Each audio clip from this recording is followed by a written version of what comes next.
Now this T-Bird is pretty special because it's not an average run-of-the-mill one. This is a 66 and it comes with some very cool features. We're gonna do a quick rundown on the car, walk around, check out some things, teach you a little bit of history about this bad boy. Let's go ahead and get started.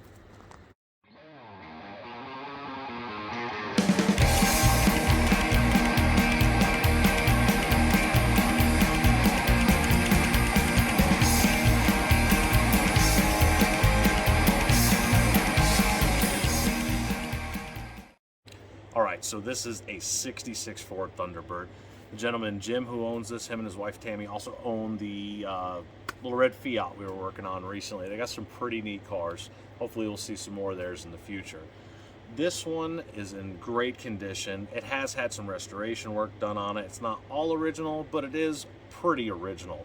Most of it is untouched. The motor's been cleaned up and rebuilt, and I'm sure it's been repainted at some point and had the door handles shaved, which was a nice touch.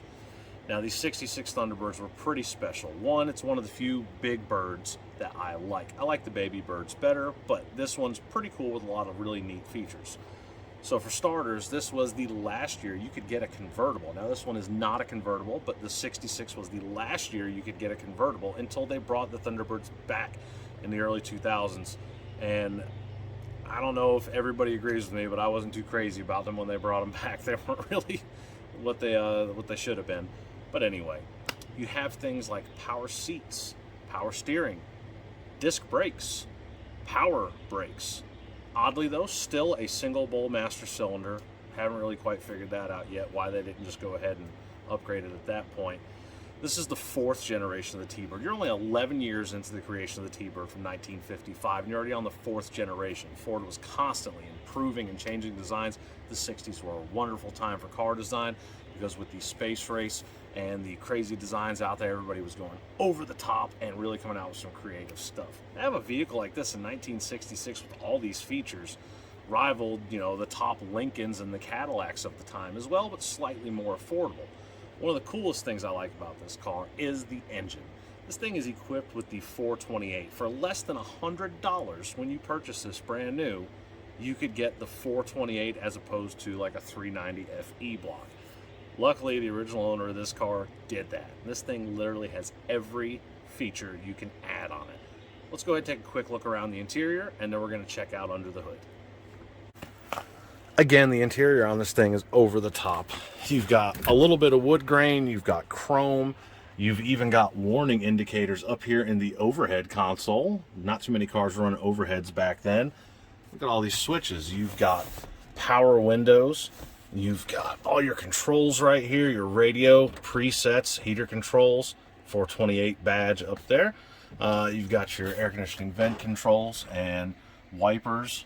Look at these levers up here. This is for your wipers, windshield wash, and for your air vents. These are really neat. Looks like they came out of a spaceship. I like them. Speedometer goes up to 120. I bet it would do it. The vent windows are also power windows, which was pretty cool. Not too many people running those back then. Power seats. And you've got this beautiful wraparound back seat that everybody loves so much. This car is in really nice shape. They were fortunate to find such a nice one. You go over to the door panel, you've got some wood grain details. I'm sure this is not real wood. It's probably a synthetic, like a plastic or something. But overall, pretty sweet. Again, the door handles have been shaved on this, as you can see. No door handles. It's got poppers down there. You can see your popper right there. Huge trunk. You'll have to excuse the little bit of dust out here. Big, big back end of this car. Look at the size of this thing. It's huge. Just gorgeous. Let's get under that hood and check it out. Well, here we go. The 428. This thing is an absolute monster. Really takes up side to side in the engine compartment. You've got your factory air conditioning, factory power steering. You've got your windshield wash bag. Ford liked to run in the 60s. And again, like we had mentioned earlier, you've got a single bowl master cylinder on the power booster. It's pretty strange that they were only running the single, but you know, it wasn't super popular at that time to have a dual bowl setup. Got plenty of room even for this gigantic battery. Vacuum canister, people call them the coffee cans, hidden up under there as well. Really did not leave much real estate under here. They squeezed everything they could into it.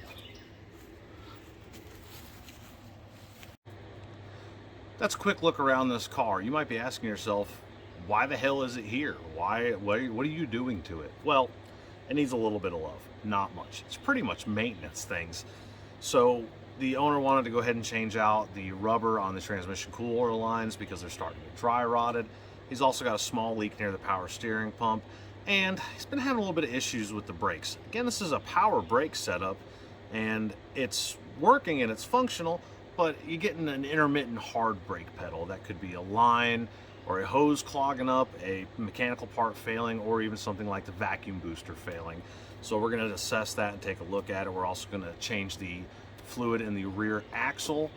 This is not something you really have to do too often, but if the vehicle's sat a lot or if it's never been serviced at all, it's a good idea to open it up, check it out, and if nothing else, putting the fresh fluid in, it's not going to hurt anything. You can check out your rear gears, make sure that there's no irregular wear or anything going on as a preventative maintenance item. There's also a couple other just little knick-knack things we're going to do, nothing big, but we'll get it looked at, get it back home so they can enjoy it this summer and cruise around a little bit. Fortunately, they do have some other cool cars that they can ride around with while it's here with me. We'll try to get it done as quick as possible. And if any of you that have watched my previous videos, you can see I've got quite a bit going on here for just one person. So falling a little behind, we got to do some catch up. Stay tuned for future videos. If you guys have any information you'd love to share about these T-Birds, cool facts, or you know, if you had one, tell me what you loved or hated about it. Feel free to comment below.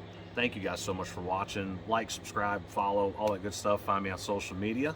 Until next time, happy hot rodding.